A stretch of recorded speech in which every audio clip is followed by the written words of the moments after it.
Hello friend, welcome to Graphos study. तो स्वागत है आप सभी को हमारे इस यूट्यूब चैनल ग्रेफोस स्टडी में।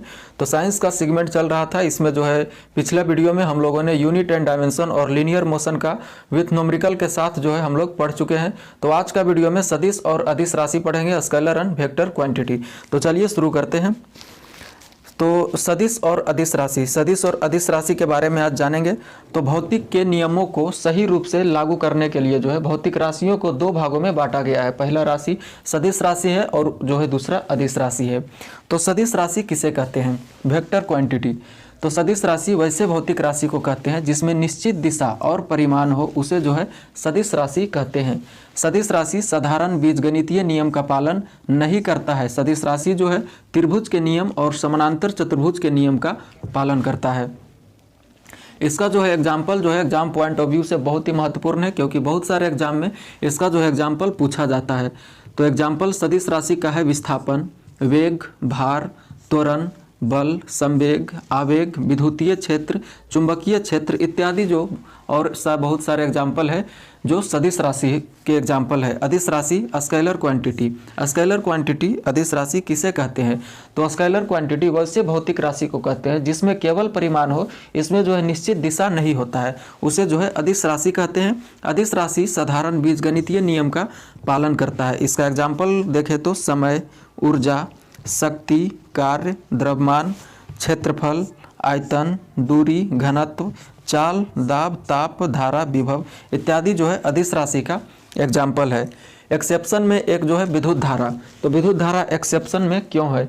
विद्युत धारा के पास जो है दिशा भी है और मैग्नीट्यूड भी है, फिर भी यह जो है अदिश राशि की श्रेणी में आता है, क्योंकि विद्युत धारा जो है त्रिभुज के नियम का पालन नहीं करता है। और सदिश राशि के लिए जो है इसमें निश्चित दिशा और परिमाण के साथ साथ जो है त्रिभुज के नियम का पालन करना होगा। तो यह विद्युत धारा जो है त्रिभुज के नियम का पालन नहीं करता है, इसलिए जो है विद्युत धारा इसमें जो है दिशा और मैग्नीट्यूड होते हुए भी यह अदिश राशि है।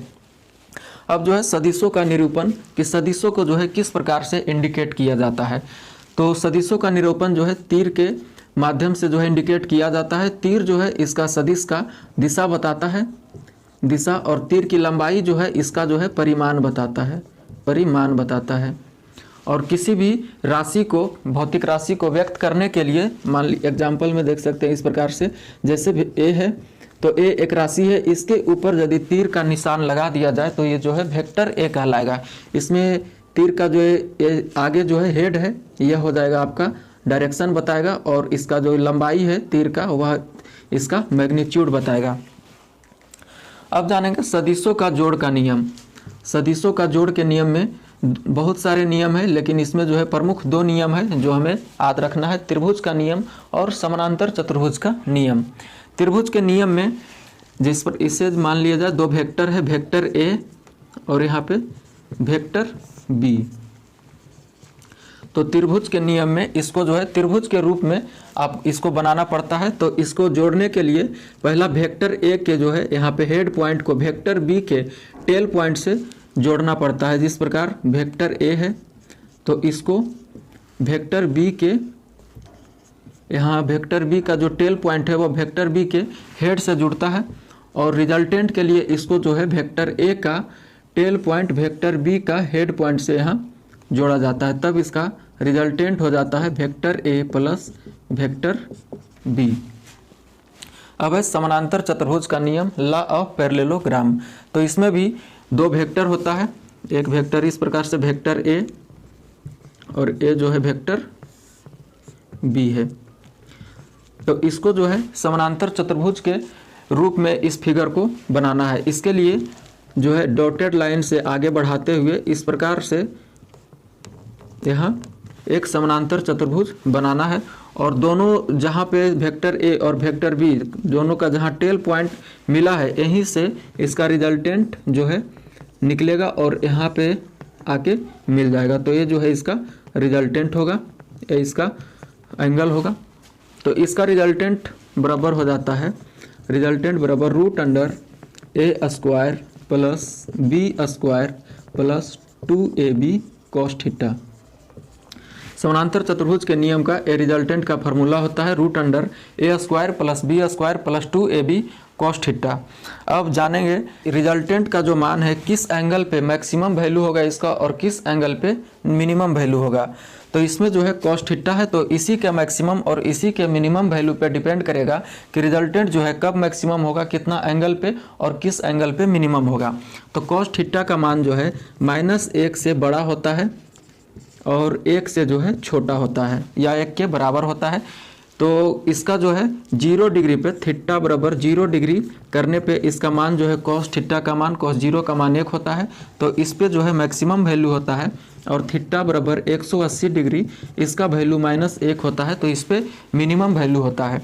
तो आर मैक्स निकालने के लिए रिजल्टेंट का फार्मूला लिख देना है आर मैक्स बराबर root under a square plus b square plus 2ab cos theta.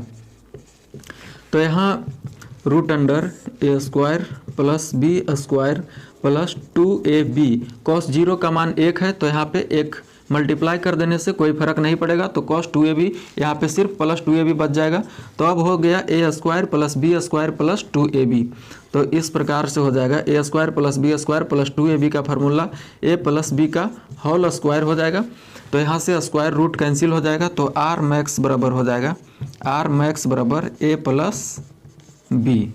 याद रखना है इसको, आर मैक्स बराबर जो हो जाएगा ए प्लस बी। अब आर मीन का मान निकालना है तो आर मीन का भी फार्मूला यहाँ से लिख देना है रिजल्टेंट का root under a square plus b square plus 2ab cos theta. तो यहाँ कॉस थीटा के मान जो है 180 डिग्री रखना है a square plus b square plus 2ab cos theta का मान 180 डिग्री रखना और 180 डिग्री का मान -1 है। तो यहाँ पे हो जाएगा 2 प्लस 2ab -1 मल्टीप्लाई करने से -2ab हो जाएगा। इस प्रकार जो है a square plus b square -2ab का हो जाएगा a माइनस बी के होल स्क्वायर। स्क्वायर और रूट यहाँ से कैंसिल हो जाएगा। तो आर मीन का वैल्यू हो जाएगा यहाँ पे वेक्टर यहाँ जो है a माइनस बी। इस प्रकार जो है आर मीन का वैल्यू a माइनस बी हो जाएगा और आर मैक्स का वैल्यू a प्लस बी हो जाएगा। नोट में याद रखना है कि दो सदिशों का परिणामी का परिमाण जो है कभी भी शून्य नहीं हो सकता और न ही ऋणात्मक है। इसे याद रखना है बहुत ज़रूरी कि दो सदिशों के परिणामी का परिमाण जो है कभी भी शून्य नहीं हो सकता है और न ही ऋणात्मक में हो सकता है। रिजल्टेंट का फार्मूला याद रखना है आर बराबर root under a square plus b square plus 2ab cos theta. और यहाँ वेक्टर ए प्लस वेक्टर बी जो आर मैक्स था उसका जो है याद रखना है formula a square plus b square plus 2ab cos theta. वहीं आर मीन का मान याद रखना है जिसे जो vector a minus vector b था उसका root under a square plus b square minus 2ab cos theta. Numerical है यहाँ पे यदि किसी वस्तु पर 3 न्यूटन का बल पूरब की तरफ से तथा 4 न्यूटन का बल उत्तर की तरफ से लगता है तो उन दोनों सदिशों के परिणामी का परिमाण क्या होगा। तो एक वस्तु बना लेते हैं। यहाँ पे एक वस्तु है, इस पे जो है 3 न्यूटन का बल पूरब की तरफ से लग रहा है। इधर से जो है इस पे 3 न्यूटन का बल लग रहा है। 3 न्यूटन का बल इधर से लग रहा है और 4 न्यूटन का बल जो है उत्तर की तरफ से लग रहा है। 4 न्यूटन का बल उत्तर से लग रहा है। तो इन दोनों का जो एंगल हो जाएगा इस प्रकार से 90 डिग्री का एंगल हो जाएगा दोनों में। तो रिजल्टेंट का परिणामी का परिमाण पूछ रहा है तो रिजल्टेंट का फार्मूला होता है root under a square plus b square plus 2ab cos theta. तो यहाँ पे ले लेते हैं ए के जो है ए बराबर 3 तो 3 का स्क्वायर हो जाएगा, बी 4 हो जाएगा तो 4 का स्क्वायर प्लस 2 × 3 × 4 × cos 90 डिग्री। इस प्रकार यहाँ हो जाएगा 3 तिया 9 प्लस 4 चक 16 और 4 तिया 12 दूनी 24 लेकिन cos 90 का मान हो जाता है 0। तो यहाँ हो जाएगा ये 0 हो जाएगा। अब है 16 और 9 25 हो जाएगा 25 तो रूट 25 तो इसका रिजल्टेंट हो जाएगा 5 न्यूटन। इसका आंसर हो जाएगा 5 न्यूटन। अब नेक्स्ट क्वेश्चन है कि यहाँ न्यूमेरिकल है कि यदि दो समान सदिश का परिमाण भी समान हो तो उन सदिशों के बीच का एंगल क्या होगा। तो यहाँ ले लेना है वेक्टर ए, दो समान सदिश है तो वेक्टर बी, इसका रिजल्टेंट भी समान है। तो इन जो है इन दोनों के सदिशों के बीच का कोण निकालना है। तो इसके बराबर ले लेते हैं पी ले लेते हैं वेक्टर पी। तो रिजल्टेंट का फार्मूला हो जाएगा यहाँ पे रिजल्टेंट का स्क्वायर बराबर root under a square, resultant का स्क्वायर कर दिए हैं तो बराबर a square plus b square plus 2ab cos theta हो जाएगा। तो यहाँ से सेम है, तो a बराबर b बराबर r बराबर p है, तो यहाँ लिख देते हैं p स्क्वायर बराबर p square plus 2p, ab के जगह p है तो 2p स्क्वायर कॉस थीटा, तो हो जाएगा p स्क्वायर प्लस बराबर जो है 2p square plus 2p square cos theta. तो यहाँ से हो जाएगा p स्क्वायर, यहाँ 2p स्क्वायर कॉमन ले लेते हैं तो हो जाएगा 1 प्लस कॉस थीटा। यहाँ से p स्क्वायर और p स्क्वायर कट गया तो हो जाएगा इधर बच जाएगा 1 बराबर 2 इंटू 1 प्लस कॉस थीटा। इस प्रकार हो जाएगा 1/2 बराबर 1 प्लस कॉस थीटा। तो इधर चलाएगा 1/2 माइनस 1 बराबर कॉस थीटा। तो यहाँ जो हो जाएगा कॉस थीटा का वैल्यू हो जाएगा -1/2। तो इस प्रकार कॉस थीटा बराबर कॉस 120 डिग्री, 120 डिग्री का मान होता है 20 डिग्री, इसलिए हो जाएगा थीटा बराबर 120 डिग्री। तो इसका आंसर हो जाएगा थीटा बराबर दोनों सदिशों के बीच का एंगल जो है हो जाएगा इसमें 120 डिग्री। फिर से यहाँ पे एक न्यूमेरिकल क्वेश्चन है। क्वेश्चन क्या है, 5 न्यूटन और 10 न्यूटन के दो बलों का परिणामी कभी भी नहीं हो सकता। क्या नहीं हो सकता? तो ऑप्शन दिया हुआ है 7, ऑप्शन बी है 8, ऑप्शन सी है 5 और ऑप्शन डी है 2। तो इन चारों ऑप्शन में जो है कौन नहीं हो सकता है? तो इसके लिए आर मैक्स और आर मीन का मान निकाल देना है और जो भी इसके रेंज में आ जाएगा वो आंसर हो सकता है और जो रेंज से बाहर हो जाएगा उस जो है आंसर नहीं हो सकता है। तो चलिए सबसे पहले इसका रिजल्टेंट निकाल लेते हैं। तो रिजल्टेंट बराबर होता है root under a square plus b square plus 2ab cos theta. तो यहाँ से r बराबर a बराबर 5 ले लेते हैं तो 5 × 5 = 25 हो जाएगा यहाँ, और b 10 ले लेते हैं तो 10 × 2 = 100 और प्लस 10 × 5 = 50 दूनी 100 कॉस थीटा, 100 कॉस थीटा। इस प्रकार हो जाएगा रिजल्टेंट बराबर root under 125 plus 100 cos theta. अब जो है यहाँ से कॉस थीटा का मान कितना वैरी करता है, -1 से यहाँ जो है कितना हो जाएगा यहाँ 1 तक। तो अब जो है एक बार वैल्यू रखना है कॉस थीटा बराबर 1 और एक बार कॉस थीटा जो है -1 रखना है। तो यहाँ से आर मैक्स रख लेते हैं, आर मैक्स बराबर root under 125 plus cos theta का मान 1 रखते हैं तो हो जाएगा 100। तो रूट अंडर कितना हो जाएगा 125 और 100 हो जाएगा 225, इसलिए आर मैक्स का मान हो जाएगा, आर मैक्स का मान 225 का जो वर्गमूल हो जाएगा 15, आर मैक्स का मान हो जाएगा 15। अब है यहाँ पे आर मीन निकाल लेते हैं। तो आर मीन के लिए भी करना है root under a square plus b square minus 2ab cos theta. तो कॉस थीटा का मान यहाँ पे जो है आर मीन के लिए -1 रखना है तो हो जाएगा 125 माइनस 100। तो इस प्रकार जो हो जाएगा यहाँ बचेगा सिर्फ 25, तो 25 का वर्गमूल हो जाएगा 5। तो इस प्रकार जो है आर मीन का मान 5 और आर मैक्स का मान है तो 15। इसका मतलब है कि इसका जो परिणामी हो सकता है कम से कम मिनिमम 5 हो सकता है और मैक्सिमम 15 हो सकता है। तो 5 और 15 के बीच में कौन कौन से डाटा है वो आंसर हो सकता है, जैसे 7 भी हो सकता है, 8 भी हो सकता है और 5 भी हो सकता है। तो इस लिस्ट में जो है 5 और 15 के बीच में 2 नहीं हो सकता है, इसलिए इसका आंसर जो है 2 हो जाएगा। अब जो पढ़ना है सदिशों का वियोजन। तो सदिशों का वियोजन किसे कहते हैं? तो किसी सदिश के प्रभाव को 2 या 2 से अधिक दिशाओं में व्यक्त करने को ही सदिशों का वियोजन कहते हैं। जिस प्रकार जो है फिगर में आप देख सकते हैं, यहाँ f है, f तो इसको 2 दिशा में व्यक्त किया गया है। f जो है एक जो है x एक्सिस पे और एक जो है y एक्सिस पे, ये जो है y एक्सिस पे है, y एक्सिस पे है और ये x एक्सिस पे है। तो इसका x एक्सिस पे जो परिमाण होगा वह होगा f cos थीटा, क्योंकि यहाँ जो सदिश है वह f है तो f cos थीटा हो जाएगा, और y एक्सिस पे जो परिमाण होगा वह होगा f sin थीटा। तो इसी का इसमें जो है किस प्रकार का क्वेश्चन आएगा न्यूमेरिकल में उसको हम देख लेते हैं। तो यहाँ क्वेश्चन है कि एक्स एक्सिस और वाई एक्सिस में परिमाण क्या होगा।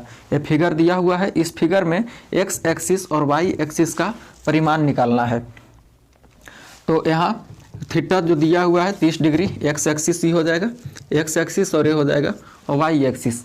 एफ दिया हुआ है 10 न्यूटन, थीटा दिया हुआ है 30 डिग्री। तो एक्स एक्सिस पे परिमाण क्या होगा, तो F cos theta, F cos theta का मान कितना है 30 डिग्री, तो यहाँ हो जाएगा एफ कॉस 30 डिग्री। और वाई एक्सिस पे हो जाएगा एफ साइन थीटा, तो वाई एक्सिस पे हो जाएगा यहाँ F sine 30 degree, F sine 30 degree. तो अब निकाल देना है एक्स एक्सिस में परिमाण, एक्स एक्सिस में जो है परिमाण हो जाएगा इसका F cos theta, cos theta. तो एफ का मान जो है कितना है 10 न्यूटन है, तो 10 न्यूटन हो जाएगा। कॉस 30 का मान यहाँ पे कॉस 30 लिख देना है, 10 कॉस 30 का मान होता है √3/2। इस प्रकार जो है कट जाएगा 5 से, तो 5√3 न्यूटन, 5√3 न्यूटन हो जाएगा। एफ जो है यहाँ एक्स एक्सिस में परिमाण 5√3 न्यूटन हो जाएगा। वहीं अब जो निकालना है वाई एक्सिस में परिमाण, तो वाई एक्सिस के लिए वाई एक्सिस में इसका हो जाएगा F sine theta, F sine theta. तो एफ का मान यहाँ पे 10 हो जाएगा और साइन 30 डिग्री, तो साइन 30 का मान लिख देना है 10, साइन 30 का मान हो जाएगा 1/2। यहाँ साइन नहीं लिखना है, साइन 30 का मान 1/2, 2 से कट जाएगा 5। इस प्रकार जो है एक्स एक्सिस पे हो जाएगा 5 न्यूटन, वाई एक्सिस पे 5 न्यूटन और एक्स एक्सिस पे 5√3 न्यूटन। एक प्रश्न और है, इस बार जो है वेग दिया हुआ है, वेग दिया हुआ है, तो वेग बराबर 40 मीटर प्रति सेकेंड दिया हुआ है। तो इसको एक्स एक्सिस में वेग और वाई एक्सिस में वेग निकालना है। तो इसके लिए सबसे पहले क्या होगा, एक्स एक्सिस में तो इसका हो जाएगा भी, इस बार जो भी दिया हुआ है तो भी कॉस थीटा कितना हुआ है 60 डिग्री, ये हो जाएगा एक्स एक्सिस पे। और वाई एक्सिस पे हो जाएगा भी साइन 60 डिग्री। तो एक्स एक्सिस में वेग निकालना है, परिमाण वेग निकालना है, वेग का परिमाण, तो एक्स एक्सिस पे हो जाएगा भी कॉस 60 डिग्री। तो भी दिया हुआ है कितना 40, 40 कॉस 60 का मान हो जाएगा 1/2, तो कट जाएगा 20। तो इस प्रकार हो जाएगा 20 मीटर प्रति सेकेंड। उसके बाद वाई एक्सिस में निकालना है, वाई एक्सिस में तो इसका हो जाएगा भी साइन थीटा, भी साइन थीटा। तो भी दिया हुआ है 40 साइन और थीटा का मान है 60 डिग्री, तो इस प्रकार हो जाएगा 40 साइन 60 का मान हो जाएगा √3/2, तो यहाँ से कट जाएगा 20 हो जाएगा। इस प्रकार जो हो जाएगा वाई एक्सिस में परिमाण हो जाएगा इसका 20√3 मीटर प्रति सेकेंड। तो इस वीडियो में इतना ही, इसका जो नेक्स्ट है वो अगले वीडियो में आपको मिलेगा। तो इस वीडियो में इतना ही, मिलते हैं नेक्स्ट वीडियो में नेक्स्ट अपडेट के साथ। और जो भी इस चैनल पर नए आए हैं वो जो है चैनल को सब्सक्राइब कर ले, वीडियो अच्छा लगे तो वीडियो को पसंद कर ले और चैनल को सब्सक्राइब करके बेल आइकन को प्रेस करना ना भूले, ताकि जब भी हम नए वीडियो लाए तो इसकी जानकारी आपको सबसे पहले मिल जाए। और आप अपने फ्रेंड सर्किल में भी इसे आप शेयर कर सकते हैं ताकि मुझे भी कुछ मोटिवेट मिले। तो इस वीडियो में इतना ही, मिलते हैं नेक्स्ट वीडियो में नेक्स्ट अपडेट के साथ। तब तक के लिए जय हिंद।